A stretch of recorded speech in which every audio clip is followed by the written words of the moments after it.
हल्की फुल्की ठंडी हवा के साथ बारिश की बूंदों ने मौसम को और भी सुहाना बना दिया था। बस बादलों के गरजने की देर थी कि पूरा इलाका अंधेरे में डूब गया। वो उस वक्त तो बाथरूम में नहा रही थी। अपने लंबे घने बालों को खोले वो शावर के नीचे खड़ी थी, आंखें बंद किए हुए, हर चीज से आज़ाद। ठंडा ठंडा पानी उसके सफ़ेद दूधिया वजूद पर फिसलता जा रहा था। ये उसका सबसे पसंदीदा काम हुआ करता था। रात को सोने से पहले वो ठंडे पानी के नीचे कम से कम आधे घंटे खड़े होकर अपने मन को सुकून दिया करती थी। अब भी आंखें बंद करके अपने आसपास से बेपरवाह होकर ठंडे पानी से नहाते हुए खुद को हर थकान से आज़ाद कर रही थी। धीरे धीरे बाहर का मौसम अचानक बदलने लगा था। ठंडी हवाओं का जोर बढ़ने लगा था। बारिश की बूंदों में भी तेजी आने लगी थी। बादलों की गड़गड़ाहट की आवाज़ भी बढ़ चुकी थी। अभी कुछ देर पहले जो ये मौसम सुहाना लग रहा था, लेकिन जैसे जैसे मौसम के मिजाज बदल रहे थे, अब ये डरावना लगने लगा था। लेकिन आरोही अब भी हर तरफ से लापरवाह होकर नहाने में मगन थी, इस बात से बेखबर कि अभी कुछ ही देर में उसके साथ एक ऐसा हादसा होने वाला था जो उसकी पूरी जिंदगी का रुख पलट कर रख देगा। जैसे ही अचानक बादल जोर से गरजे तो वो डर के मारे अपने आप में ही सिमट गई। जब आंखें खोली तो चारों ओर अंधेरा था। उसे शुरू से ही अंधेरे से बहुत डर लगता था। घबराते हुए उसने जल्दी से शावर बंद किया और अंधेरे में ही हाथ टॉवल की तरफ बढ़ाया। ओफो, एक तो लाइट को भी अभी जाना था। 2 बूंदें गिरती नहीं कि बिजली वालों का फ्यूज उड़ जाता है। वो मन ही मन बड़बड़ाई। लाइट जाने की वजह से उसका मूड बुरी तरह ऑफ हो चुका था, क्योंकि अभी उसका नहाने का और इरादा था। लेकिन अब लाइट नहीं थी तो उसने नहाने का इरादा छोड़ दिया। जैसे ही उसने हाथ टॉवल की तरफ बढ़ाया, टॉवल उसके हाथ से छूटकर नीचे गिर गया। घबराहट के मारे वो वहीं सिमटकर खड़ी रह गई। घर में मम्मी पापा की आवाज़ें पहले से आ रही थीं। वे लोग भी अचानक लाइट चले जाने से परेशान हो चुके थे। आरोही की आदत थी वो हमेशा बाथ टॉवल में ही कमरे से बाहर आती और फिर बेड पर रखे हुए कपड़े पहनती। उस वक्त वो हर पर्दे से आज़ाद थी। कमरे में पहले से ही अंधेरा था, इसलिए अंदाजे से उसने बाथरूम का दरवाज़ा खोला और बाहर देखा। खिड़की से बिजली की हल्की हल्की चमकती रोशनी आ रही थी। एक नज़र अपने आप पर डाली तो खुद से ही शर्मा गई। अपने हाथों से खुद को ढांकती हुई वो आगे की ओर बढ़ी। झट से उसने नज़र बेड पर डाली तो वहाँ कोई कपड़े नहीं थे और वो अपने सर पर हाथ मारकर एक गहरा सांस लेकर रह गई। उसे याद आया जिस तरह वो गर्मी से बेहाल होकर घर लौटी थी, जल्दबाजी में बाथरूम में घुस गई थी। कपड़े निकालने का होश ही नहीं रहा था। साइड टेबल पर रखे मोबाइल की टॉर्च ऑन की और यूं ही बिना कपड़ों के वो अलमारी के सामने आकर खड़ी हो गई। वो अभी कपड़े निकाल ही रही थी कि उसे ऐसा महसूस हुआ जैसे 2 गहरी आंखें उसे लगातार घूर रही हैं, और ये एहसास होते ही एकदम से उसके रोंगटे खड़े हो गए। उसके वजूद पर एक कपकपी सी छा गई थी।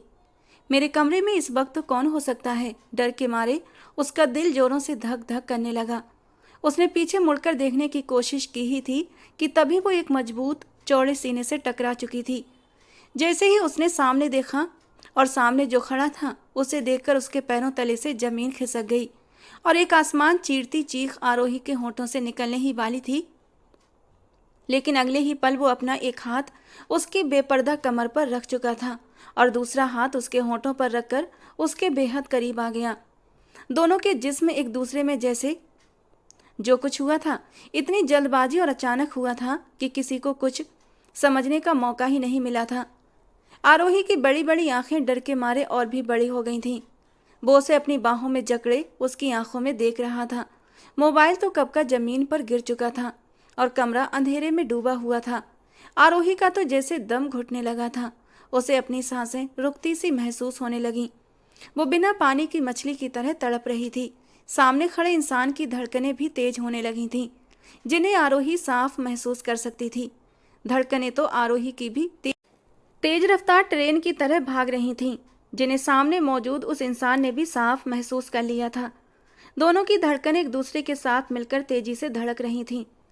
अपने सीने पर आरोही की नरम धड़कनों का एहसास होते ही अर्जुन की निगाहें आरोही के चेहरे से होते हुए आरोही की धड़कनों पर फिसल चुकी थीं। सिर्फ एक पल के लिए उसकी आंखें बड़ी हुई थीं। होंठ अचानक फड़फड़ा उठे थे और अगले ही पल उसने गहरी सांस लेते हुए अपनी आंखें बंद कर लीं। जो कुछ उसकी आंखें देख रही थीं वो देखना नहीं चाहता था, लेकिन हालात ऐसे बने थे कि न चाहते हुए भी उसकी आंखों ने सब कुछ देख लिया था। वो इस पल के लिए तैयार नहीं था, मगर जिस हाल में उसने आरोही को देखा था, उसके जज्बात उबाल खाने लगे थे।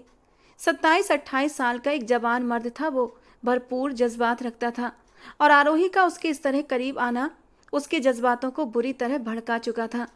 लेकिन वो कुछ भी गलत करने के बारे में सोच भी नहीं सकता था। गहरी गहरी सांसें लेते हुए उसने खुद को नॉर्मल करने की कोशिश की थी। उधर आरोही अपने होठों के ऊपर से उसकी हथेली हटाने की कोशिश कर रही थी, लेकिन अर्जुन ये गलती नहीं कर सकता था। अगर वो आरोही के होठों से हथेली हटाता तो इसका मतलब था घर में एक तूफान आना। जिस हालत में वो दोनों खड़े थे, इस हालत में उन दोनों को कोई भी देख लेता तो दोनों की इज्जत पर सवाल उठ सकते थे, और उसे अपनी इज्जत बहुत प्यारी थी। उसने अपने हाथ हटाने से पहले एक शर्त रखी। उसके कान के पास फुसफुसाकर बोला, आरोही प्लीज रिलैक्स, मेरी बात सुनो। इस वक्त हर तरफ खामोशी है। अगर तुमने जरा भी आवाज उठाई या चिल्लाई तो तुम्हारे घर वाले यहाँ आ जाएंगे, और फिर तुम जानती हो ना, तुम्हारी इज्जत खतरे में पड़ जाएगी। क्योंकि जिस हालत में हम दोनों खड़े हैं, हम दोनों की इज्जत का तमाशा लग जाएगा। मेरी बात मानो, मैं जो कहने वाला हूँ अगर तुम मान जाओ तो मैं अपना हाथ हटा दूंगा तुम्हारे चेहरे से। किसी को कुछ भी पता नहीं चलेगा और हमारी इज्जत भी बच जाएगी। आरोही की आंखों में जैसे खून उबाल मारने लगा था। आंसू लगातार बह रहे थे।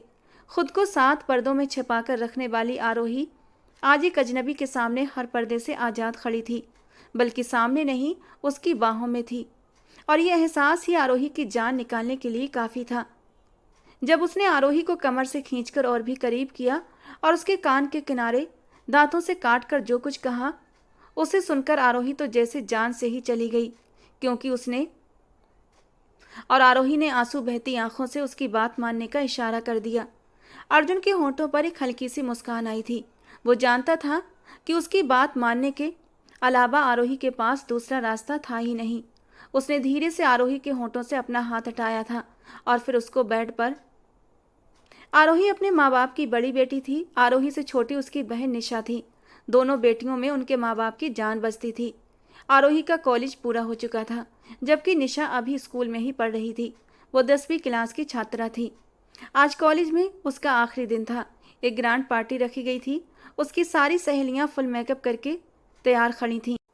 पैंट, शर्ट, जीन्स, चुस्त कपड़े जिनसे उनके जिस्म की झलकें साफ नजर आ रही थीं, खुले बाल और उस पर स्लीवलेस टॉप्स। जहां भी नजर उठती हर तरफ हुस्न ही हुस्न बिखरा हुआ था। कॉलेज के लड़के इन पटाखों को देखकर आहें भर रहे थे। मौका मिलते ही वो लड़कियों को छूने की कोशिश भी कर रहे थे। डांस पार्टी चल रही थी, हंसी मजाक सब कुछ हो रहा था। लेकिन इन सबसे अलग थलग 19 साल की आरोही एक किनारे बैठी थी, सादगी में भी बेहद खूबसूरत। पैरों तक आती मैक्सी, पूरे बाजू, और उसका दुपट्टा इस तरह से गले में सेट था कि उसके शरीर की कोई झलक किसी को ना दिखे। मेकअप के नाम पर उसके चेहरे पर सिवाय आंखों में काजल की कोई दूसरी चीज नहीं थी। उसकी नेचुरल खूबसूरती ही काफी थी कि लोगों की नजरें उसके चेहरे से हटती नहीं थीं। खूबसूरत गुलाबी नेचुरल होंठ, हल्की गुलाबी रंगत लिए उसके भरे भरे गाल, शहद जैसी आंखें जिसमें काजल की हल्की सी लकीर ने उन्हें और भी कातिल बना दिया था। वो बहुत ही बोर सी शक्ल बनाए सामने मौजूद लड़कियों के ग्रुप को देख रही थी। 4-4, 5-5 लड़कियों का ग्रुप था और सब अपनी अपनी मस्तियों में बिजी थी। तो कोई अपने बॉयफ्रेंड के साथ बातें करने में बिजी थी। उसे इन सब में कोई दिलचस्पी नहीं थी, इसीलिए वो अपनी टेबल पर अकेली बैठी ये सब देखकर बुरी तरह बोर हो रही थी। उसी वक्त 2 लड़कियां उसके पास से गुजरी और उसका खुलकर मजाक उड़ाते हुए बोली, क्या बहन जी टाइप बनकर बैठी हो? आज तो हमारे कॉलेज का आखिरी दिन है। आओ हमारे साथ नाचो गाओ, फिर ये पल दोबारा नहीं आएंगे। इतनी खूबसूरत हो, लेकिन क्या फ़ायदा तुम्हारी खूबसूरती का जब तुम्हारी इस खूबसूरती की कोई तारीफ करने वाला ही ना हो। लेकिन आरोही शुरू से ही बहुत संवेदनशील टाइप की लड़की थी। वो लड़कों से तो कोसों दूर रहती थी। उनके बीच रहकर उसे एक अजीब सी बेचैनी और उलझन होने लगती थी। दिल में एक अजीब सा डर सिमटने लगता था। जब भी उसके आसपास कोई लड़का होता, वो खुद को इनसिक्योर फील करने लगती थी। उसने तुरंत ही उन दोनों लड़कियों को इनकार कर दिया और सबसे अलग दूर बैठकर लड़के लड़कियों को हंसते मुस्कुराते देखती रही। वो लड़कियां मुंह बनाते हुए चली गईं। वो कॉलेज की टॉप स्टूडेंट्स में से एक थी। पार्टी के ख़त्म होने के बाद वो कॉलेज से बाहर निकली। अपनी सहेलियों को अलविदा कहकर जैसे ही आगे बढ़ी तो देखा बस तो कब की जा चुकी थी। आज उसके पापा एक जरूरी मीटिंग में व्यस्त थे और शहर से थोड़े दूर थे, इसीलिए उन्होंने उसे कहा था कि आज उसे बस से घर आना है, वरना वो तो हमेशा अपनी कार से आती जाती थी। मजबूरी में वो थोड़ा आगे चली गई, सोचा किसी टैक्सी में बैठकर घर चली जाएगी, लेकिन तभी सड़क पार करते हुए एक यू टर्न लेती तेज रफ्तार कार अचानक उसके सामने आ गई। आरोही का दिल उछलकर हलक में आया था। जल्दी से उसने बचने की कोशिश की, लेकिन कार की ब्रेक की तेज आवाज दूर तक सुनाई दी। कार में बैठे व्यक्ति ने हिम्मत दिखाते हुए वक्त पर ब्रेक लगा दी थी, वरना जिस स्पीड से कार आ रही थी कुछ भी हो सकता था। आरोही ने डर के मारे दोनों हाथ अपने कानों पर रख लिए और एक जोरदार चीख मारी कि पेड़ों पर बैठे परिंदे भी फड़फड़ाकर उड़ गए थे। आसपास खड़े लोगों ने अपने कानों में उंगलियां डाल ली थीं। उसे तो लगा शायद अब उसकी आंखें स्वर्ग में ही जाकर खुलेंगी, लेकिन जब धीरे धीरे उसने आंखें खोलीं तो देखा कि लोग उसे हैरानी से देख रहे थे। और तभी उस कार में से एक नौजवान लड़का बाहर निकला।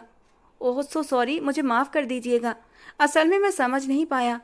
इससे पहले कि वो लड़का कुछ और कहता, अगले ही पल आरोही ने उसे गुस्से से देखा और आगे बढ़कर उसका कॉलर पकड़ लिया। उसका तो बस नहीं चल रहा था कि उसका मुंह ही नोच ले। गुस्से से बोली, क्या क्या समझ नहीं आया आपको? क्या आप किसी दूसरी दुनिया के वासी हैं? क्या आपके यहाँ के रूल्स रेगुलेशन नहीं पता कि सड़क पर गाड़ी कैसे चलाई जाती है? दिख नहीं रहा था आपको? क्या अंधे हैं आप? नज़र नहीं आता आपको कि एक जिंदा जीती जागती 5 फुट 5 इंच की लड़की सड़क पर चल रही है? ये जो बड़ी बड़ी आंखें माथे पर सजी हुई हैं, क्या ये सिर्फ शोपीस हैं या फिर ये देखने का काम भी करती हैं? अरे अगर आपको ड्राइविंग नहीं आती तो चलाते क्यों हैं? आप जैसे अमीर लड़कों का यही तो मसला है, कभी नशे में गाड़ी चढ़ा देते हैं तो कभी जानबूझकर। लड़की दिखी नहीं कि शेखी बघाने आ जाते हैं। वो सबके सामने उसका कॉलर पकड़े उसे अच्छी खासा बेइज्जत कर चुकी थी, मगर कमाल है कि उस लड़के ने अब तक मुंह से एक शब्द तक नहीं निकाला था। बड़े आराम से उसके हाथों से अपना कॉलर छुड़ाया, खुद को ठीक किया और बोला, मिस, मैंने कहा ना, मैंने जानबूझकर कुछ नहीं किया। असल में मैं आज ही ऑस्ट्रेलिया से वापस आया हूँ और वहाँ की ड्राइविंग और यहाँ की ड्राइविंग में काफ़ी फ़र्क है। बस इसी वजह से थोड़ी गड़बड़ी हो गई। शुक्र है आप ठीक हैं। आपको कहीं लगी तो नहीं? अगर आपको चोट वगैरह लगी हो तो मैं आपको अस्पताल ले जाने के लिए तैयार हूँ। लेकिन आरोही उसकी एक न सुन रही थी और गुस्से में बोली, कोई ज़रूरत नहीं है मेरी इतनी परवाह करने की, बल्कि मेरा दिल तो कर रहा है कि तुम्हारे सिर पर ये ईंट उठाकर दे मारूं। उसने सड़क के किनारे पड़ी एक ईंट की ओर इशारा किया और आरोही के इशारा करने पर उस लड़के की नज़र भी उस ईंट पर जाकर टिकी थी और उसकी आंखें डर से सिमट गईं। वो अपने मन में सोचने लगा, इस लड़की का कोई भरोसा नहीं, सच में ईंट उठाकर मेरे सर पर मार भी सकती है। ये सोचकर ही उस लड़के ने डर के मारे थूक निकला था और मन ही मन भगवान को याद करने लगा कि इस लड़की से मेरा पीछा छुड़ा दे। हटो यहाँ से, पता नहीं कहाँ कहाँ से चले आते हैं। अगर मुंबई की सड़कों पर ये हाल है तो पता नहीं ऑस्ट्रेलिया में कितने लोगों को सरेआम उड़ाकर आए होंगे। मुझे तो तुम शक्ल से ही कोई अपराधी लगते हो। जरूर जेल से भागे होगे और पुलिस तुम्हारा पीछा कर रही होगी, है ना? यही बात है ना? मैं सच कह रही हूँ। ये कहते हुए आरोही ने आसपास नजरें दौड़ाई थीं कि जरूर पुलिस इस लड़के के पीछे होगी, जबकि उसकी इस बात पर बुझ जी भर के हंसा था। गुलाबी गाउन में तेज चिलचिलाती धूप में वो लड़की गुस्से के मारे खुद भी गुलाबी हो रही थी और जिस तरह बार बार अपनी उंगली उठाकर उसे वार्न कर रही थी, अर्जुन उसकी हिम्मत की दाद दिए बिना न रह सका। उसने अपनी हंसी को होठों के अंदर ही दबाया था कि तभी उसका मोबाइल बजने लगा। मोबाइल स्क्रीन पर प्रीता नाम चमक रहा था और उसके लबों को फिर से एक दिलकश मुस्कान ने छुआ था। सॉरी प्रीता, अभी बात नहीं कर सकता। जिंदगी में पहली बार था जब उसने प्रीता की कॉल काटी थी। उस प्रीता की कॉल जो उसकी रगों में खून बनकर दौड़ती थी, उसकी मोहब्बत, उसकी ज़िंदगी थी वो। लेकिन अभी फ़िलहाल तो उसके सामने खड़ी इस तूफ़ान से निपटना ज़रूरी था, जो किसी भी तौर उसका पीछा छोड़ने को तैयार नहीं लगती थी। फ़ोन बंद करके उसने जेब में डाला और बोला, मिस, मैं बार बार आपसे एक ही बात कह रहा हूँ कि मैं माफ़ी चाहता हूँ, लेकिन फिर भी अगर आप चाहें तो मैं आपको इसकी भरपाई के पैसे भी दे सकता हूँ। बताइए कितने पैसे चाहिए आपको? वो अपनी जेब से अच्छे खासे नोट निकाल चुका था ताकि किसी तरह से लड़की को चुप करवा सके, लेकिन पैसे का नाम सुनकर तो आरोही और भी ज़्यादा गुस्से के मारे भड़क उठी थी। आप मुझे पैसे का रौब दिखा रहे हैं? मुझे खरीदना चाहते हैं? आपकी हिम्मत कैसे हुई मुझे अपना पैसा दिखाने की? गुस्से के मारे उंगली उठाते हुए वो अर्जुन के और भी करीब हुई थी और अर्जुन डर के मारे 2 कदम पीछे हटा था। खैर, जैसे तैसे आसपास खड़े लोगों ने मामला निपटाया और एक व्यक्ति ने टैक्सी बुला दी, जिससे आरोही अपने घर की ओर रवाना हो गई। उसे लगा था शायद ये उसकी आखिरी मुलाकात होगी उस लड़के से। जब तक वो घर पहुंची, वो इस घटना को अपने दिमाग से झटक भी चुकी थी, लेकिन वो नहीं जानती थी जिंदगी में कुछ लोगों का टकराव बेमतलब नहीं होता। इस अचानक टकराव के पीछे भी भगवान का एक बहुत बड़ा इशारा छिपा होता है। यहीं से शायद आरोही की जिंदगी एक नए मोड़ की ओर सफर करने वाली थी, जिससे आरोही एकदम अनजान थी। जब वो घर पहुंची तो सामने उसकी माँ बिमला जी खाने का इंतजाम कर रही थी। पूरा घर खाने की खुशबुओं से महक रहा था। घर में एकदम से काफी हलचल सी दिखाई देने लगी थी। वैसे तो आरोही के घर में उसके माँ बाप और उसकी छोटी बहन रहते थे, और इस वक्त जब आरोही आती थी तो घर में एकदम शांति और सुकून मिलता था। लेकिन इस वक्त तो मामला ही कुछ और दिख रहा था। चहल पहल सी मची हुई थी। 2 नौकरानियां हॉल की सफाई करने में बिजी थीं। घर में फैली खाने की खुशबू ने आरोही को ठिठकने पर मजबूर कर दिया था। आरोही ने मुस्कुराकर अपनी माँ की ओर देखा और कहा, क्या बात है मम्मा, बड़ी साफ सफाई हो रही है, क्या कोई खास मेहमान आने वाला है? अगले ही पल सोफा साफ कराती हुई उसकी माँ बेमन से बोल पड़ी, हाँ बेटा, तुम्हारे पापा के दोस्त सहगल अंकल अपने बेटे के साथ यहाँ आ रहे हैं, तो बस उन्हीं के स्वागत की तैयारियां चल रही हैं। जैसे ही बात आरोही ने सुनी, पानी पीते वक्त एक घूंट जैसे उसके गले में अटक गया। फौरन पानी निगल कर बोली, क्या मतलब? वो तो दूसरे देश में सेटल हो गए थी ना? वो मुस्कुराकर कहने लगी, हाँ बिटिया, वो तो दूसरे देश में ही सेटल हैं, लेकिन जानती तो हो वो कितने धार्मिक लोग हैं। उन्होंने अपने बेटे अर्जुन की शादी यहीं मुंबई में अपने ही देश की लड़की से करनी है। उनका मानना है घर में बहू तो हिंदुस्तानी ही लेकर आएंगे। लाख विदेश में सेटल हैं और वहीं के कल्चर में रंग चुके हैं, लेकिन शादी पुराने तौर तरीकों से करेंगे, जिससे कि वो अपनी परंपराओं को जिंदा रख सकें। वो बस इसीलिए इसी सिलसिले में यहाँ आ रहे हैं, और फिर बेटे की शादी होते ही वो लोग वापस चले जाएंगे। तुम्हारे पापा ने कहा है जब तक वो लोग अपने बेटे की शादी नहीं कर लेते, हमारे यहाँ ही रहेंगे। आरोही के माथे पर बल पड़ चुके थे। तुरंत भौहें चढ़ाकर कहने लगी, वैसे तो पापा हम पर बहुत पाबंदियां लगाते हैं, बड़े धार्मिक बनते हैं, लेकिन अब उन्हें क्या हो गया है? एक जवान लड़के को, वो भी जो विदेश में पला बड़ा है, कैसे हमारी जैसी जवान बेटियों के बीच इस घर में रख सकते हैं? अपने घर में अनजान लोगों का सुनकर आरोही को बिल्कुल अच्छा नहीं लगा था, और ये बात तो उसे बिल्कुल भी हजम नहीं हो रही थी कि वो लोग लंबे समय तक उसके घर में रुकने वाले हैं। तो वो मुंह बनाते हुए दोबारा बोली, मम्मी, पापा को तो ये भी पता है कि विदेशों में रहने वाले लड़के कैसे होते हैं, और वो अर्जुन, मैं तो बचपन से उसे देखती आई हूँ, कितना अजीब सा और बदतमीज लड़का था, बिल्कुल बिगड़ा हुआ। उसके माँ बाप तो वैसे भी उस पर ध्यान नहीं देते थे, और अब तो उसकी माँ भी नहीं है। माँ के बिना पला है, न जाने कैसी आदतें होंगी उसकी। आप प्लीज़ एक बार पापा से बात करें, वो लोग किसी होटल में भी तो रह सकते हैं ना? मैंने बात की थी तुम्हारे पापा से, लेकिन तुम तो जानती हो ना तुम्हारे सहगल अंकल और तुम्हारे पापा में कितनी दोस्ती है। जब उनका खुद का मकान मुंबई में है, तो ऐसे में उनका दोस्त होटल में रहे, ये बात वो बिल्कुल भी बर्दाश्त नहीं करेंगे। आरोही मुंह बनाते हुए अपने कमरे में चली आई थी। आरोही एक बार फिर वक्त से पहले ही बहुत कुछ सोचने लगी थी। बचपन से ही आरोही की आदत थी, जरा जरा सी बात को वो घंटों बैठकर सोचा करती थी और खुद को परेशान करती। अब भी मेहमानों के आने पर वो अंदर से बुरी तरह डिस्टर्ब हो चुकी थी। शाम को वो अपने कमरे में यूनिवर्सिटी में एंट्रेंस एग्जाम देने की तैयारी कर रही थी, जब बाहर कुछ लोगों की आवाज़ें आईं। आरोही ने जैसे ही बाहर आकर देखा तो सामने का मंजर उसकी सोच के बिल्कुल अनुसार था। सामने ही सहगल अंकल और अर्जुन खड़े थे। सहगल अंकल को तो वो देख चुकी थी, लेकिन अर्जुन की उसकी तरफ से पीठ थी। उसने आगे बढ़कर दोनों से औपचारिक नमस्ते की। अर्जुन एक हैंडसम और बेहद खूबसूरत लड़का था, ऐसा कि उसकी खूबसूरत जादू भरी पर्सनालिटी देखकर हर कोई उसका दीवाना हो जाए। दोनों की नज़रें एक पल के लिए एक दूसरे से मिली थीं, और अगले ही पल आरोही का चेहरा लाल हो चुका था। अर्जुन के चेहरे पर भी पहचान की चमक उभरी थी, और आरोही को इस तरह सामने देखकर वो बुरी तरह हैरान और परेशान भी हुआ था। आरोही का चेहरा अभी गुस्से के मारे दहक रहा था, लेकिन अगले ही पल उसका सारा गुस्सा उड़नछू हो गया था, और अब गुस्से की जगह परेशानी और डर ने ले ली थी। ये तो वही था जो कुछ देर पहले सड़क पर मिला था और जिसे आरोही अच्छी खासी बेइज्जत कर चुकी थी। कहाँ खबर थी कि यही अर्जुन है? सहगल अंकल का बेटा, और अब अच्छे से उन्हीं के घर में रहने आया है। अगर उसने पापा से मेरी शिकायत लगा दी कि मैं जरा सी बात पर उसे कितना बेइज्जत कर चुकी हूँ, तो पापा तो मुझे अच्छी खासी डांट लगा देंगे, वो भी इसी के सामने। ये सोच कर ही आरोही के माथे पर पसीने की बूंदें चमकने लगी थीं। अर्जुन ने उसे गहरी नज़रों से देखा था और अर्जुन की ये गहरी नज़रें आरोही के अंदर तक उतर चुकी थीं। अगर वो अपने पापा के सामने उसकी बेइज्जती शुरू कर देता तो ये सोच कर ही आरोही घबरा गई थी। इसके बाद वो ऐसे किचन में घुसी जैसे वहां से निकलने का नाम ही नहीं था और उनके लिए खाना बनाने लगी। डाइनिंग टेबल पर सब लोग साथ में खाना खा रहे थे, लेकिन आरोही ने खाना अपने कमरे में ही खाया। वो जो सोच रही थी, ये लड़का बाहर के माहौल में रहकर जरूर बिगड़ गया होगा, लेकिन जब वो 2 दिन उस घर में रहा तो आरोही की सोच धीरे धीरे उसके लिए बदलने लगी थी, क्योंकि अर्जुन हमेशा नजरें झुकाकर रहता, फालतू बातें नहीं करता और अपने काम से काम रखता।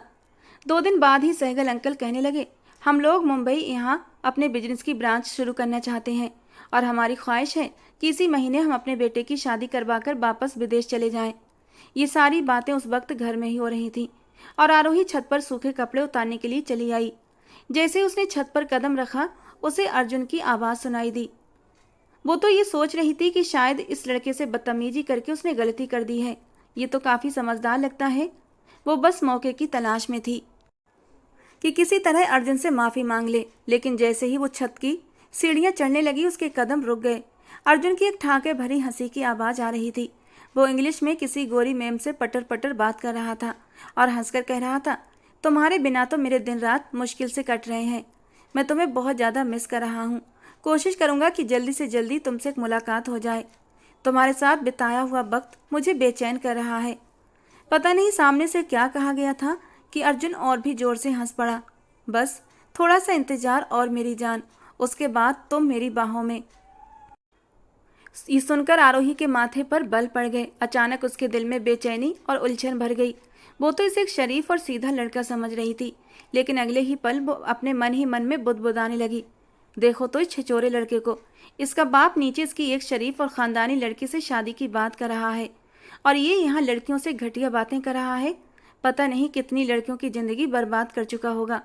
शक्ल से तो मासूम लगता है और अंदर से पूरा शैतान है। ये कहकर वो गला खकार कर छत पर पहुंची तो अर्जुन ने फौरन अपने कान से फ़ोन हटा लिया। आरोही ने बिना उसकी ओर देखे जल्दी जल्दी से तार पर फैले हुए कपड़े उतारना शुरू कर दिए। तभी अर्जुन भी उसके पास आया और तार पर लटके हुए कपड़े उतार कर उसे देने लगा। आरोही ने बिना उसकी ओर देखे कपड़े उसके हाथों से लेना शुरू कर दिए, मगर जैसे ही उसका ध्यान अर्जुन के दिए गए कपड़ों पर गया, उसका चेहरा शर्म से लाल पड़ गया। अर्जुन और कपड़े उतार कर उसे देने लगा, लेकिन आरोही ने फौरन उसका हाथ झटक दिया और कहने लगी, ये क्या कर रहे हैं आप? क्या आपको किसी ने तमीज़ नहीं सिखाई कि लड़कियों के कपड़ों को हाथ नहीं लगाते? बदतमीज, बेशर्म इंसान। इसमें बदतमीजी और बेशर्मी की क्या बात है? कपड़े तो कपड़े होते हैं, चाहे लड़के के या फिर लड़की के हों। इस बार अर्जुन के माथे पर बल पड़ चुके थे। अरे अजीब इंसान हैं आप, एक तो गलती नहीं मान रहे, ऊपर से मुझे ही बातें सुना रहे हैं। आप इतने बेवकूफ़ तो नहीं कि आपको समझ ना आए कि वो मेरे इनर वियर। कहते कहते आरोही खामोश हो गई थी। शर्म के मारे वो आगे कुछ बोल ही नहीं पाई। अब जाएं यहाँ से, मुझे आप जैसे बदतमीज और बेशर्म इंसान से बात करने का कोई शौक नहीं। वो उसकी तरफ से पीठ मोड़कर खड़ी हो गई थी और जल्दी जल्दी तार के ऊपर से कपड़े उतारने लगी, जबकि इस बार अर्जुन को गुस्सा आया था। वो गुस्से से आगे बढ़कर कहने लगा, देखिए आप मुझे बार बार बेशर्म और बदतमीज कहकर मेरी इंसल्ट कर रही हैं। मैं आपकी पहली गलती सिर्फ इसलिए माफ़ कर चुका हूँ क्योंकि आप मेरे पापा के बहुत ही अच्छे दोस्त की बेटी हैं, लेकिन अगर आपने दोबारा बदतमीजी की तो मुझसे बुरा कोई नहीं होगा आपके लिए, समझी आप? मैं एक रत्ती भर भी हिसाब नहीं रखता। अगर मैं आपको माफ़ कर रहा हूँ तो सिर्फ आपके पापा की वजह से। लेकिन आरोही बिना कोई जवाब दिए वहाँ से नीचे उतर आई थी। अगले कुछ दिन यूं ही गुजर गए थे। उसने अर्जुन को पूरी तरह नज़रअंदाज कर दिया था। एक दिन आरोही की छोटी बहन निशा ने उसके कंधे पर हल्की सी थपकी देकर कहा, दीदी आपको अर्जुन भैया कैसे लगते हैं? मुझे तो बहुत स्मार्ट और गुड लुकिंग लगे। कसम से अगर ये मेरे जीजू बन जाए ना तो मेरे तो बारे न्यारे हो जाएंगे। आप उनके साथ विदेश चली जाना, फिर हम भी अपनी गर्मियों की छुट्टियां मनाने ऑस्ट्रेलिया आया करेंगे। कितना मज़ा आएगा दीदी, एक बार सोच कर तो देखिए। उसके इन शब्दों पर आरोही का चेहरा गुस्से से लाल हो चुका था। अगले ही पल उसने निशा की पीठ पर एक जोरदार घूंसा जड़ दिया और गुस्से में बोली, शर्म नहीं आती तुम्हें? कैसी बातें कर रही हो? कहाँ से सीख रही हो ये सब कुछ? रुको, तुम्हारी शिकायत तो मम्मी को लगानी पड़ेगी। सॉरी दीदी, मैं तो मजाक कर रही थी। निशा ने फौरन ही बहन के गले में बाहें डालकर अपनी गलती स्वीकार करते हुए माफी मांग ली। उसे पता था अगर बात मम्मी तक पहुंच गई तो निशा की अच्छी भली क्लास लग जानी थी। वो उसे वहीं छोड़कर अपने कमरे में आ गई, लेकिन दिल की धड़कन अब भी तेज थी। ये बात उसके दिमाग में घूम रही थी कि कहीं सहगल अंकल उसी का रिश्ता ना मांग लें। उनकी इतनी हिम्मत नहीं कि मेरी मर्जी के बिना मेरा रिश्ता उस खड़ूस और बदतमीज इंसान से तय कर सकें। मैं साफ मना कर दूंगी। उसने अपने दिल में एकदम पक्का इरादा कर लिया था और ये इरादा करते ही वो अंदर तक शांत हो गई। उस दिन सहगल अंकल अपने कुछ रिश्तेदारों से मिलने के लिए दूसरे शहर गए हुए थे और उनके साथ आरोही के पापा भी चले गए थे। जब सहगल अंकल घर लौटे उसी समय आरोही पेपर देकर घर पहुंची थी। तेज गर्मी की वजह से वो बिल्कुल थक चुकी थी। दुपट्टा एक तरफ रखकर बालों को सोफे पर फैलाए वो लंबी लंबी सांसें ले रही थी। तभी उसे अपने पास किसी की मौजूदगी का एहसास हुआ। झट से उसने अपनी आंखें खोल दी। सामने ही अर्जुन खड़ा था। अर्जुन की चमकती निगाहें आरोही के ऊपर ही टिकी हुई थीं। उसके लबों पर हल्की सी एक शरारती मुस्कान आई थी। वैसे एक बात बताइए, आपका और धूप का क्या कोई पुराना दुश्मनी का रिश्ता है? जब भी आप धूप में जाती हैं, धूप अपना सारा गुस्सा आप पर निकाल कर आपको लाल कर देती है। धूप की वजह से उसके गाल लाल टमाटर हो रहे थे और अर्जुन ने उसके लाल टमाटर जैसे गालों को निशाना बनाया था। आरोही फौरन उठकर सीधी हुई और जल्दी से अपना दुपट्टा उठाकर अपने आसपास लपेटने लगी और अर्जुन को जल्दी ही एहसास हुआ कि आरोही उसके सामने बिना दुपट्टे के है। हालांकि आज तक उसने आरोही को बिना दुपट्टे के नहीं देखा था। जल्दी ही अर्जुन को अपनी गलती का एहसास हुआ था। उसने तुरंत ही अपनी नज़रें फेर लीं और कहने लगा, सॉरी, दरअसल मैं अभी अभी घर आया था, मुझे नहीं पता था कि आप यहाँ पर होंगी। वो बार बार उससे नज़रें चुरा रहा था और उससे माफ़ी मांग रहा था। आरोही ने फौरन दुपट्टा ठीक किया। वो मेहमान था इसलिए कुछ कह भी नहीं सकती थी। तभी उसने जैसे ही अपनी जेब से मोबाइल निकाला वो ज़मीन पर गिर पड़ा। आरोही के चेहरे पर भी चिंता की लकीरें उभर आईं। अर्जुन ने जल्दी से मोबाइल उठाकर उलट पलट कर चेक किया। डैम इट, मुझे एक ज़रूरी कॉल करनी थी, लेकिन मुझे लगता है ये तो ख़राब हो गया। अर्जुन फ़ोन चालू करने की कोशिश कर रहा था, लेकिन फ़ोन ऑन होने का नाम ही नहीं ले रहा था।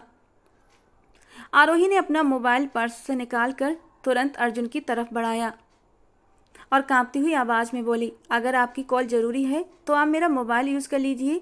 ये पहली बार था जब उसने अर्जुन से नरमी से बात की थी।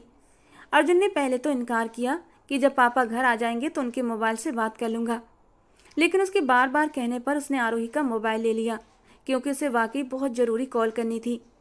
जाते जाते उसने एक हल्की सी मुस्कान आरोही की तरफ उछाली थी और जिससे आरोही का चेहरा एकदम से लाल हो गया। वो मोबाइल देकर सीधा अपने कमरे में आई थी और फिर वॉशरूम में घुस गई। लेकिन उसे ये खबर कहाँ थी कि कुछ ही देर में उसकी ज़िंदगी में एक बहुत बड़ा तूफान आने वाला है। आरोही उस वक्त बाथरूम में नहा रही थी जब अर्जुन फ़ोन पर बात करने के बाद यूं ही अचानक मोबाइल की स्क्रीन को देखने लगा। वहाँ आरोही की एक मुस्कुराती हुई तस्वीर लगी हुई थी। उसे मुस्कुराता देख अर्जुन के चेहरे पर भी एक हल्की सी मुस्कान आ गई। खूबसूरत तो बहुत है, इस बात में कोई शक नहीं, और जब गुस्से में होती है तो और भी खूबसूरत लगती है। वो ऐसा करना तो नहीं चाहता था, लेकिन बेख्याली में उसकी उंगलियां मोबाइल की गैलरी में चली गईं, जहां पर अनगिनत सेल्फियां थीं। वो उसकी मुस्कुराती हुई तस्वीरों में जैसे खोसा गया था, लेकिन अगले ही पल उसने खुद को झटका। ये मैं क्या कर रहा हूँ? वो खुद से बड़बड़ाया और फौरन मोबाइल की स्क्रीन बंद करके उसके कमरे की ओर बढ़ गया। आरोही का मोबाइल वापस करके वो उसे थैंक यू बोलना चाहता था और उसी पल बिजली चली गई। उसने धीरे से दरवाजे का हैंडल घुमाया, मगर दरवाज़ा पहले से ही खुला हुआ था। जैसे ही उसने कमरे में कदम रखा, सामने का मंजर देखकर उसके होश उड़ गए थे, क्योंकि आरोही उस वक्त हर कपड़े से आज़ाद अलमारी के सामने खड़ी थी। उसने अपने लंबे घने बालों को इस वक्त क्लेचर में कैद कर रखा था, लेकिन कुछ लटें तो उसके भीगे बदन से चिपकी हुई थीं। मंजर ही कुछ ऐसा था कि अर्जुन अपनी नज़रें हटा नहीं पाया। रात का ये हसीन पहर, बाहर होती बारिश, चमकती बिजली, और फिर ऐसे में जब बिजली चली गई तो हल्की हल्की रोशनी में दूध जैसे सफ़ेद वजूद का चमकता हुआ नज़ारा दिखाई दिया। तो एक पल को अर्जुन के भी होश उड़ गए थे। वो अपनी पलकें झपका ही नहीं पा रहा था। वो वापस लौट जाना चाहता था, लेकिन उसके कदम जैसे जमीन ने पकड़ लिए थे। अर्जुन का किरदार ऐसा नहीं था कि वो दिलफेंक हो या हर लड़की को दिल दे बैठे। ना ही आज से पहले उसने किसी लड़की के साथ अकेले वक्त बिताया था। मगर उस वक्त आरोही को देखकर वो उसी पल अपना तन मन उस पर हार चुका था। धीरे धीरे चलता हुआ जैसे किसी बेखुदी में वो आगे बढ़ा था। बादलों की गड़गड़ाहट में उसके कदमों की आहट पूरी तरह से दब चुकी थी। जब वो उसके पीछे खड़ा होकर अपना हाथ उसकी ओर बढ़ाने ही वाला था कि आरोही पलट गई। इससे पहले वो उसे सामने देखकर चीखती, अर्जुन होश की दुनिया में वापस लौट आया था और फौरन उसके होंठों पर हाथ रख चुका था। उसे इस तरह की स्थिति का अंदाजा नहीं था। पल के 1000वें हिस्से में उसे एहसास हो चुका था कि ये बहुत नाजुक कंडीशन है, और ये सोचते ही अर्जुन का शरीर भी पसीने से भीग चुका था। वो तुरंत कहने लगा, प्लीज शोर मत मचाना। अगर तुमने शोर मचाया तो सब आ जाएंगे और फिर पता नहीं क्या होगा। मैं तो बस तुम्हें तुम्हारा मोबाइल देने आया था, मेरा ऐसा कोई इरादा नहीं था। वो अब भी वहीं खड़ा था कि अचानक लाइट आ गई। पूरा कमरा रोशनियों से भर गया। वो पूरी तरह अर्जुन से लगी खड़ी थी। अर्जुन का एक हाथ उसकी कमर पर और एक हाथ उसके होंठों पर था। आरोही ने खुद को उस हालत में देखा तो और ज़्यादा सहन नहीं कर पाई। उसने आज तक किसी लड़के की तरफ आंख उठाकर नहीं देखा था। वो शुरू से ही एक नेक शरीफ लड़की रही थी जिसने हमेशा खुद को ढक कर रखा था, लेकिन आज एक गैर लड़के के सामने इस तरह हो जाना उसके मन और सोच पर गहरा असर छोड़ गया था। अचानक ही उसका शरीर ठंडा पड़ने लगा और वो वहीं उसकी बाहों में बेहोश होकर गिर पड़ी, जबकि अर्जुन बुरी तरह घबरा चुका था। उसने हाथ बढ़ाकर बेड की चादर खींची और आरोही को उससे कवर कर दिया। वो घबराकर उसे बाहों में उठाकर बेड पर लिटा चुका था। आंखें बंद की और जल्दी से कंबल उसके ऊपर उड़ा दिया। उसका अपना वजूद भी बुरी तरह कांपने लगा था। वो फौरन वहां से निकल गया। शाम से ही आरोही किसी को नजर नहीं आई थी। हर कोई आरोही के बारे में पूछ रहा था, आरोही कहाँ है। तभी एक दिल दहला देने वाली चीख आरोही के कमरे से गूंजी। ये चीख उसकी छोटी बहन निशा और उसकी माँ को कमरे की तरफ दौड़ने पर मजबूर कर गई। उन्होंने आरोही को बेड पर कंबल में लिपटा हुआ चीखते चिल्लाते हुए पाया। उसकी माँ ने जब उसे इस हालत में देखा तो घबरा गई। आरोही चीख चीख कर कह रही थी, प्लीज़ मेरे पास मत आना, मुझे कुछ मत करना, मुझे छोड़ दो, मुझे हाथ मत लगाओ। फौरन दरवाज़ा लॉक करके माँ और बेटी उसके पास बैठ गईं। जिस तरह वो चीख रही थी, बिमला जी को आज से कई साल पहले का मंजर याद आ गया, जिसे उन्होंने फौरन दिमाग से झटक दिया और अपनी बेटी को सीने से लगा लिया। उन्हें लगा शायद आरोही ने कोई बुरा सपना देखा है। बाथरूम की हालत और कमरे की हालत देखकर वो इतना तो अंदाजा लगा चुकी थी कि आरोही नहाकर निकली थी, लेकिन इस तरह वो कंबल में क्यों लिपटी पड़ी थी और इस तरह क्यों चीख चिल्ला रही थी, उन्हें बिल्कुल भी समझ नहीं आ रहा था।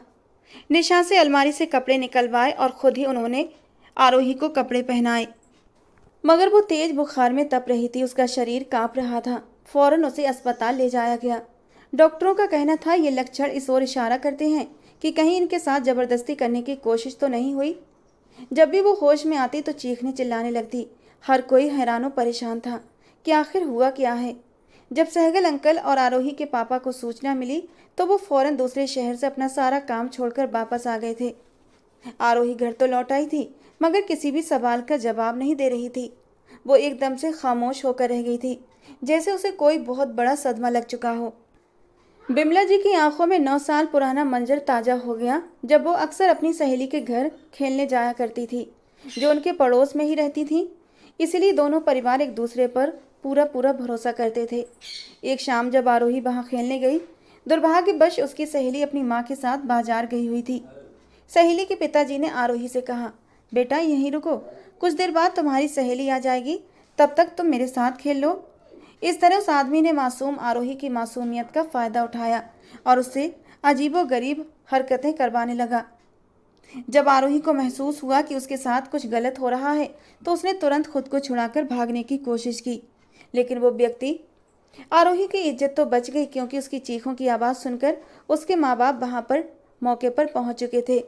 उस व्यक्ति को तुरंत पुलिस के हवाले कर दिया गया। लेकिन इस घटना ने आरोही के मासूम से मन पर गहरा असर डाला। उसी दिन के बाद से आरोही को भीड़ भाड़ वाली जगहों से, खास तौर पर मर्दों से डर महसूस होने लगा था। उसने कभी कोई मेल फ्रेंड नहीं बनाया था और ना ही किसी मर्द पर भरोसा किया। लेकिन आज एक बार फिर जब उसने अर्जुन को इस अंदाज में अपने करीब होते हुए देखा तो उसके दिमाग में पुराने जख्म फिर से हरे हो गए। उसे लगा शायद अर्जुन भी उसके साथ वही सब कुछ करने वाला है जो उस अंकल ने करने की कोशिश की थी। दोनों घटनाएं एक साथ उसके दिमाग पर चोट कर गईं। वो लाख कोशिश करती कि बीती सारी पुरानी बातें भुला दे और खुद को नॉर्मल करने की कोशिश करे, लेकिन चाह कर भी वो ये बात भूल नहीं पा रही थी कि अर्जुन ने उसे किस हाल में देखा था। ऐसा नहीं होना चाहिए था। ऐसा क्यों हुआ मेरे साथ? वो मेरे इतने करीब था, इतना करीब कि मैं उसकी सांसों की सरसराहट महसूस कर रही थी। उसने मुझे छुआ था। सोचते सोचते आरोही की आंखों से आंसू फिर से बहने लगे थे। घर आने के बाद भी वो लगातार चिल्ला ही रही थी, जबकि अर्जुन अपने अंदर एक अजीब सी उलझन लिए बैठा था। वो समझ नहीं पा रहा था कि क्या करे। जो कुछ हुआ था अचानक हुआ था, लेकिन जो कुछ भी हुआ था वो सही नहीं हुआ था। अर्जुन को कुछ भी समझ नहीं आ रहा था। उसने अपना सर दोनों हाथों में थाम लिया। बार बार प्रीता की कॉल्स आ रही थी, लेकिन वो प्रीता की कॉल्स पिक नहीं कर रहा था। उसका दिमाग तो सिर्फ और सिर्फ आरोही में ही उलझा हुआ था। प्रीता और अर्जुन एक दूसरे को बहुत ज़्यादा पसंद करते थे, बल्कि प्रीता तो अर्जुन के लिए एकदम जुनूनी हो चुकी थी। प्रीता पढ़ाई के लिए ऑस्ट्रेलिया गई थी। वही यूनिवर्सिटी में उन दोनों के बीच रिश्ते मजबूत हुए। अर्जुन तो वहीं का होकर रह गया, लेकिन प्रीता वापस इंडिया आ चुकी थी। दोनों का इरादा अब शादी का ही था, मगर जैसे हालात बदल चुके थे, अर्जुन का मन उलझ गया था। उस दिन जब वो घर आया तो घर में बहुत परेशानी का माहौल था। अब भी आरोही की चीखने की आवाज़ें आ रही थीं। अपने पापा के कहने पर वो आरोही के कमरे में उससे मिलने गया। आरोही की आंखों के नीचे काले घेरे पड़ चुके थे। जैसे ही उसने अर्जुन को देखा, कितनी ही देर तक अपनी वीरान आंखों से उसे देखती रही और फिर तुरंत उठकर उसके सामने आकर उसका कॉलर पकड़ लिया और चिल्लाने लगी, मैं जानती हूँ तुम जैसे लड़कों को, तुम मेरी इज्जत बर्बाद करना चाहते थे। पता नहीं कितनी लड़कियों के साथ तुम्हारे रिश्ते होंगे, उनकी जिंदगियां बर्बाद कर चुके हो तुम लड़कियों की वीडियो बनाकर वायरल करते हो ना, है ना? जो कुछ उसके मुंह में आ रहा था वो बोलती जा रही थी। सब लोग हैरानों परेशान होकर उसे देख रहे थे।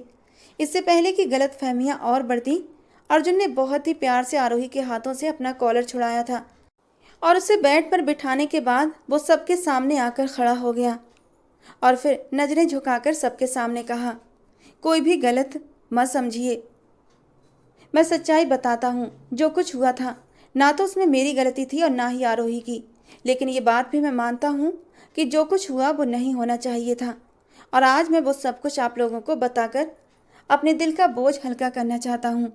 उसने सबके सामने उस दिन की घटना की पूरी सच्चाई बता दी। जो कुछ भी सिर्फ गलतफहमी की बुनियाद पर हुआ था।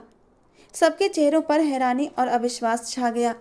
विमला जी की आंखों से आंसू बहने लगे। अब उन्हें अच्छे से अंदाजा हो गया था कि आरोही की ऐसी हालत क्यों हो गई थी। उनकी बच्ची बहुत ही नाजुक सी थी, बहुत ही शर्मीली।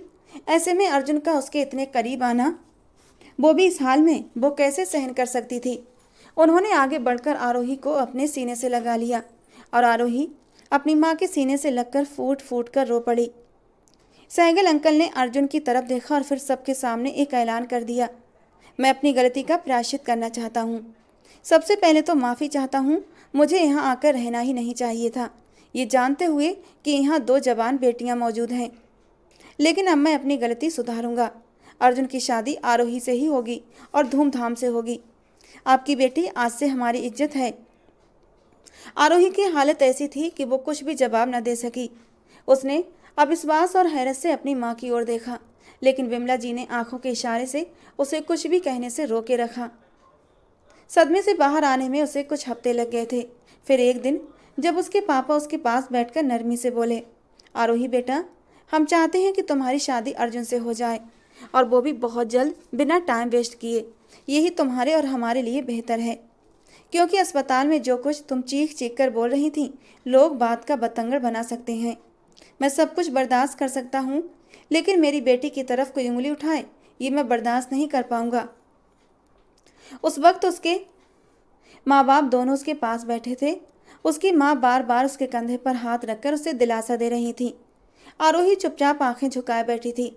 उसका तो कोई कसूर भी नहीं था। उसने तो अपने होने वाले जीवन साथी के लिए कई सपने सजा रखे थे। उसकी नज़र में अर्जुन एक किरदार से गिरी हुई शख्सियत था, जो कई लड़कियों के साथ रिश्ते रखता था, लेकिन वो चाहती थी जिससे उसकी शादी हो वो बिल्कुल उसके जैसा हो, एक शरीफ नेक इंसान जिसने आज तक किसी लड़की से बात तक ना की हो। उसके करीब होना, उससे रिश्ता बनाना तो दूर की बात था। लेकिन फिर अपने माँ बाप के दबाव में आकर उसने हाँ कर दी। वहीं दूसरी ओर अर्जुन, जिसने कई सालों तक प्रीता से मोहब्बत की थी, एक गहरी सांस लेकर रह गया था इस फैसले पर। वो प्रीता से इस बारे में बात करना चाहता था, कोई हल निकालना चाहता था। इसलिए एक दिन अचानक अर्जुन प्रीता के घर पहुंच गया। घर में काफ़ी सन्नाटा था। जैसे उसने घर में कदम रखा, सामने ही प्रीता हाथों में वाइन का गिलास पकड़े घूंट घूंट पी रही थी। स्पीकर पर गाने चल रहे थे और उसके साथ उसका एक दोस्त भी मौजूद था। दोनों एक दूसरे के आपत्तिजनक रूप से करीब थे। जैसे ही प्रीता ने अर्जुन को देखा तो नशे में धुत होकर बोली, अरे तुम आओ ना, तुम भी हमें ज्वाइन करो। लेकिन अर्जुन अब गुस्से से बेकाबू हो चुका था। उसकी जिंदगी में जो पहली लड़की आई थी वो प्रीता ही थी, जिस पर वो आंखें बंद करके भरोसा करता था। अर्जुन को बिल्कुल भी अंदाजा नहीं था कि प्रीता उसे धोखा दे सकती है। वो बिना कुछ बताए वहां से वापस लौट आया और शादी की तैयारियां शुरू कर दी गई थीं। इतना अमीर और रुतबेदार खूबसूरत हैंडसम लड़का मिलने की बात सुनकर बिमला जी बहुत खुश थीं। निशा भी बहुत खुश थी। लेकिन आरोही की हालत ऐसी थी जैसे वो किसी बदले की भावना के तहत इस रिश्ते में शामिल हो रही हो। और फिर आखिरकार वो दिन भी आ गया जब दोनों की शादी हो चुकी थी और सहगल अंकल अपने पुराने घर को आरोही को विदा कराकर ले आए थे। उनका यही मानना था कि एक माँ बाप अपने बेटे और बहू को ऑस्ट्रेलिया बुला लेंगे।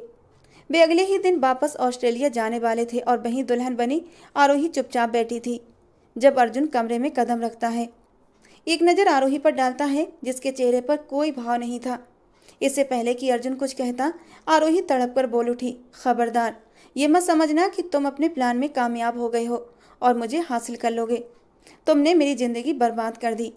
न जाने कितनी लड़कियों की इज्जत से तुमने खिलवाड़ किया होगा। बदला लिया है ना मुझसे। मैंने सबके सामने तुम्हारी बेइज्जती की थी, तुम्हें कॉलर से पकड़ा था, उसी का बदला लिया है ना तुमने। वो एक के बाद एक इल्ज़ाम उस पर लगाए जा रही थी, लेकिन अर्जुन के अंदर अब और सुनने की हिम्मत नहीं थी। उसने उसे दोनों बाहों से पकड़कर अपने सामने खड़ा कर लिया और गुस्से से चीख कर कहा, चुप हो जाओ। जब से तुम मेरी जिंदगी में आई हो सिर्फ तुम मुझे सुनाती ही जाती हो। जो तुम्हारे मन में आता है बोलती रहती हो, लेकिन अब और नहीं। तुम क्या समझती हो? तुम्हें लगता है अब तुम मेरे दिल पर कब्जा कर लोगी? मैं किसी और लड़की से मोहब्बत करता था। 5 साल की मोहब्बत थी वो मेरी, लेकिन तुम बीच में आकर टपक पड़ी। ये तुम्हारी मनहूसियत है कि वो लड़की किसी और की हो गई है। तुम जो मुझ पर इल्ज़ाम लगा रही हो वो मैं भी कह सकता हूँ कि तुमने जानबूझकर ये सारा ड्रामा रचा ताकि मुझसे शादी कर सको। तुम उस दिन बिना कपड़ों के कमरे में खड़ी थी। मैंने तुम्हें ज़बरदस्ती नहीं किया था, समझी? ये कहकर अर्जुन ने उसे छोड़ दिया और वो छोटे बच्चों की तरह रोती हुई बिस्तर पर गिर पड़ी। उसके दिल और दिमाग पर इसका गहरा असर पड़ा था। शायद सच कहा था, अगर अर्जुन ने गलतियां की थी तो आरोही ने भी की थी। हालात की विडंबना थी कि दोनों की तकदीर में यही लिखा था। अर्जुन उसे कमरे में ही छोड़कर बाहर निकल गया था और वो सारी रात वहीं बैठकर रोती रही। अपने आप को दुल्हन के रूप में देखना उसे अब उलझन देने लगा था। इसीलिए उठकर उसने चेंज कर लिया और न जाने कब रोते रोते सो गई थी। थक हार कर अर्जुन भी कमरे में वापस आ गया था। आरोही को बेड पर सोता देखकर उसने गहरी सांस ली और तकिया उठाकर सोफे पर लेट गया और सोने की कोशिश करने लगा। अगली सुबह दोनों की आंखें सूजी हुई थीं। दोनों ही ठीक से सो नहीं पाए थे। सहगल अंकल दोनों से मिलकर ऑस्ट्रेलिया वापस जा चुके थे। शादी के बाद आरोही के मायके में दोनों की दावत थी। 2 दिन तक दोनों वहीं रहे। बिमला जी ने आरोही को यही समझाया कि बेटा अब तुम्हारा घर वही है, अपने पति के साथ रहो, उसे खुश करो। जो किस्मत में लिखा था वो हो चुका है और अब आगे कुछ भी गलत कदम मत उठाना। ये याद रखना कि तुमसे छोटी एक बहन और भी है। अर्जुन बेचैन था क्योंकि जिसे वो अब तक प्यार करता था उसे किसी और की बाहों में पा चुका था और जिससे प्यार नहीं करता था उसे अपनी पत्नी बनाकर अपनी जिंदगी में शामिल कर चुका था। आरोही ने तीसरे दिन से ही घर की सारी जिम्मेदारियां संभालनी थी। वह अपने हाथों से खाना वगैरह बनाकर रखती थी और इन दिनों दोनों के बीच कोई भी बातचीत नहीं हुई थी। आरोही अर्जुन के आने से पहले ही सो जाया करती थी। अर्जुन ने अब तक उसके साथ कोई भी जबरदस्ती करने की कोशिश नहीं की थी। वो चुपचाप अपना तकिया उठाता और सोफे पर जाकर लेट जाता।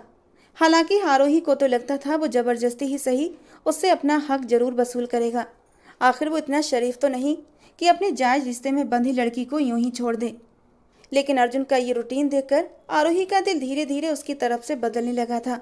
और फिर सबसे बड़ी खास बात तो ये थी कि अब आरोही को थोड़ा बहुत अच्छे से अंदाजा हो चुका था कि उसने जो कुछ भी अर्जुन के बारे में सोचा था वो शायद पूरी तरह से गलत था। वो इतना भी बुरा नहीं था जितना वो समझ रही थी, ना ही वो कोई आवारा टाइप का लड़का था। शाम को जब आरोही खाना बनाकर किचन से निकली तभी अचानक जोर से लॉन्च का दरवाजा खुला और एक लड़की अंदर घुस आई। कहाँ है वो डायन, मेरी खुशियाँ मुझसे छीनने वाली, मुझसे अर्जुन को छीनने वाली। 5 साल का प्यार था वो मेरा और तुम उसे मुझसे कैसे छीन सकती हो। सामने प्रीता खड़ी थी।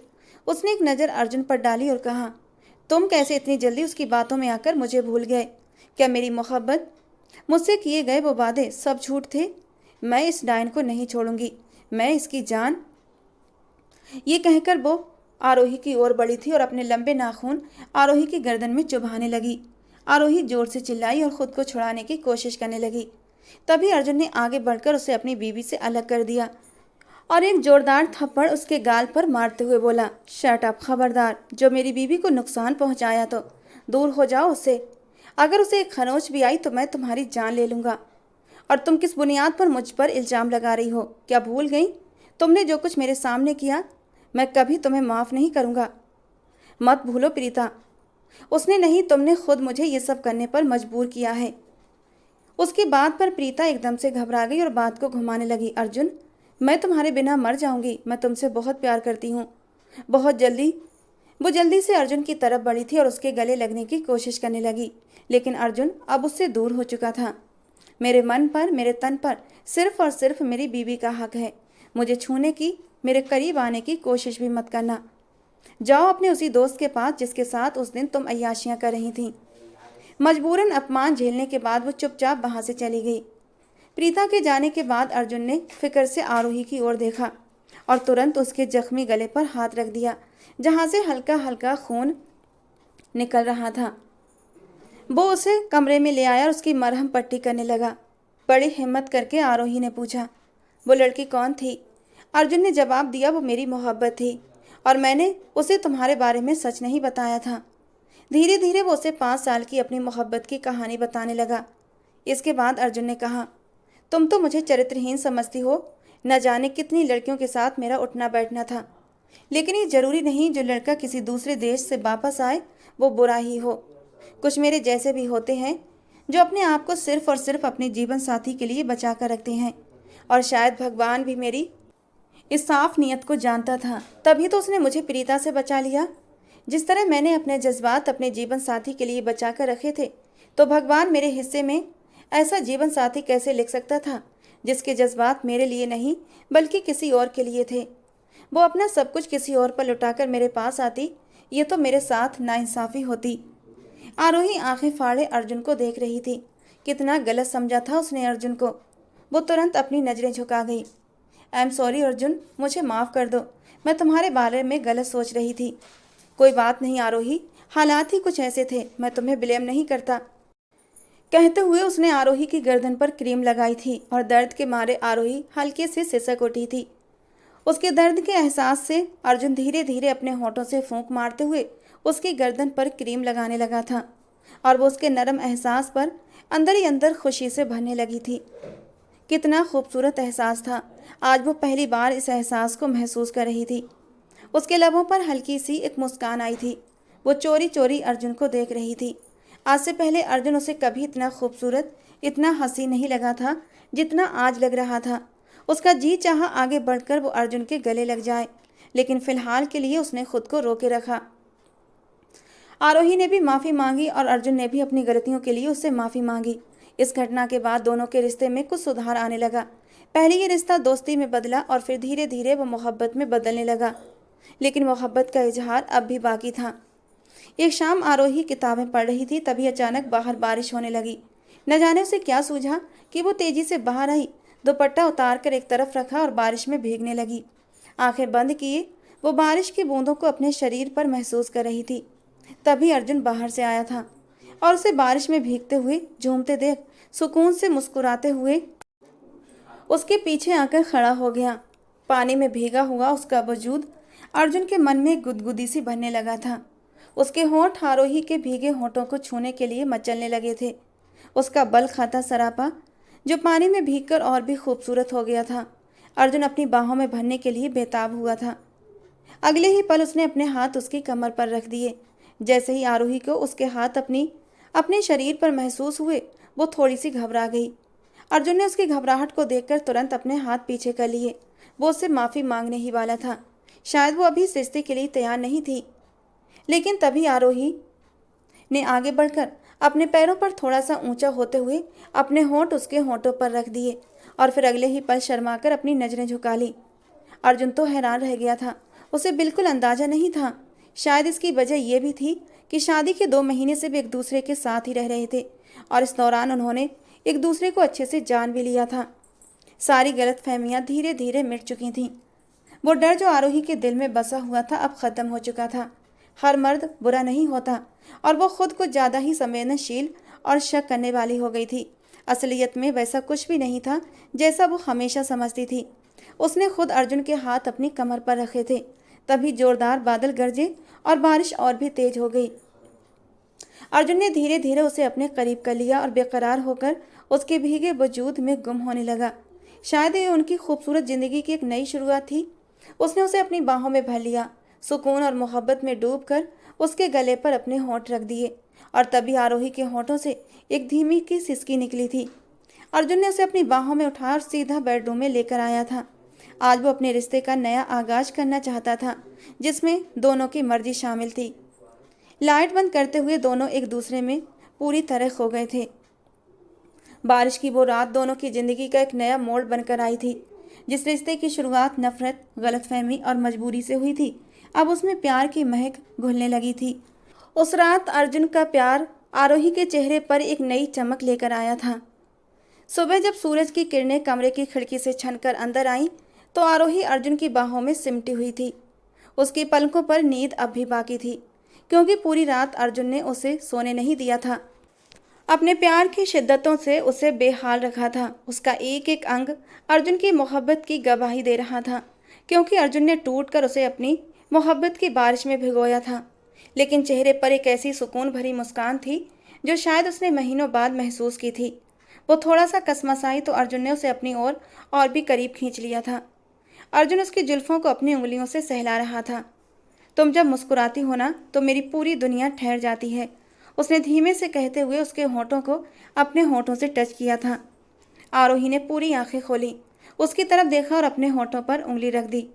कुछ मत कहो, बस ऐसे ही देखते रहो। सिर्फ देखने से काम नहीं चलेगा मेरी जान। इतनी खूबसूरत हो कि एक बार में मन ही नहीं भरा। कहते कहते वो उसे खींचकर अपने ऊपर कर चुका था। उसके चेहरे को अपने दोनों हाथों में भरते हुए उसके चेहरे के हर नक्श को निहारने लगा। उसका चेहरा शर्म से गुलाबी पड़ने लगा था। वही लाल टमाटर जैसे गाल जिनमें कभी अर्जुन उलझकर रह जाया करता था, अब उसे पूरा हक था कि इन लाल टमाटर जैसे गालों को छूकर महसूस करे। और अगले ही पल उसने अपने होंठों से उसके गालों को छू लिया था। उसके इरादों को भांप कर आरोही उसके सीने में दुबक गई थी और फिर से उसकी शिद्दतें सहने के लिए तैयार हो गई, क्योंकि उसे भी अर्जुन की संगत में सुकून मिला था और वो ये सुकून दोबारा चाहती थी। अर्जुन ने उसे अपनी बाहों में समेटते हुए दोनों को ऊपर कंबल डाल लिया था। दिन बीतते गए और उनका प्यार और भी गहरा होता चला गया। अर्जुन कभी कभी उसे सरप्राइज डिनर पर ले जाता, कभी कभी उसके पसंदीदा फूल ले आता, तो कभी उसकी थकान भरी आंखों को देखकर बिना कहे उसके लिए चाय बना लाता। आरोही ने भी उस दिन के बाद अपने नन्हे नन्हे इशारों से ये जता दिया कि वो अब पूरी तरह उसकी हो चुकी है। वो उसके लिए कविताएं लिखने लगी, उसके ऑफिस लौटने तक उसका इंतजार करती और जब वो थका हुआ आता तो उसके माथे पर हल्का सा प्यार करते हुए कहती, तुम मेरे हो और मैं तुम्हारी, बस इसके अलावा कोई भी तीसरा हमारी लाइफ में नहीं होना चाहिए। ये तो जुल्म है मेरे ऊपर, अर्जुन छोटी नाराजगी से कहता और आरोही डर जाती। कैसा जुल्म? मैं तो आपसे कितना प्यार करती हूँ। भाई तीसरे को तो हमारी लाइफ में आना ही चाहिए, हमारे प्यार की निशानी। वो आंखों में ढेर सारी शरारत भरकर कहता और आरोही उसके सीने से लग जाती। वो तीसरा नहीं बल्कि हमारे ही वजूद का हिस्सा होगा अर्जुन, हमारी जिंदगी, हमारी जान, हमारे प्यार की निशानी। एक दिन अर्जुन ने छत पर एक छोटा सा कैंडल लाइट डिनर सजाया। आसमान तारों से भरा था और हल्की सी हवा चल रही थी। आरोही ने लाल रंग की साड़ी पहनी हुई थी जो अर्जुन की पसंद की थी। वो जब सीढ़ियां चढ़ते हुए छत पर पहुंची तो उसकी आंखों में आंसू थे, खुशी के आंसू। अर्जुन ने उसे अपनी बाहों में लेते हुए कहा, पता है उस दिन जब तुम बारिश में भीग रही थी, मेरा मन तुम्हें छूने के लिए मचलने लगा था, लेकिन अगर तुम उस दिन भी इनकार कर देती तो मैं तुम्हारे करीब कभी ना आता। मैं तुम्हारी हाँ का इंतजार कर रहा था और इस हाँ के लिए चाहे मुझे कितने ही सालों इंतजार क्यों ना करना पड़ता, मैं इंतजार करता। और आरोही ने मुस्कुराते हुए सर हाँ में हिला दिया था। मैं जानती हूँ अर्जुन कि तुम कितने अच्छे हो। उस रात दोनों ने अपने सारे दर्द, सारी गलतफहमियां और बीते हुए कल को पूरी तरह पीछे छोड़ दिया था। अर्जुन ने आरोही की मांग में सिंदूर भरा और कहा, अब से हर दिन हर लम्हा सिर्फ हमारा होगा। आरोही ने उसके सीने से लगकर धीरे से कहा, और मैं हर सुबह तुम्हारी बाहों में जागना चाहती हूँ। उस पल में न कोई दुनिया थी न कोई डर, बस दो दिल थे जो एक दूसरे के लिए धड़कते थे और एक रिश्ता जो अब सिर्फ एक नाम नहीं बल्कि उनकी रूहों का बंधन बन चुका था। तो दोस्तों, आज की हमारी कहानी आपको कैसी लगी कमेंट बॉक्स में ज़रूर बताना। पसंद आई हो तो प्लीज़ लाइक करना। रोज़ एक नई और रोमांटिक कहानी सुनने के लिए हमारे चैनल को सब्सक्राइब करना। मिलते हैं दोस्तों अगली किसी नई कहानी में।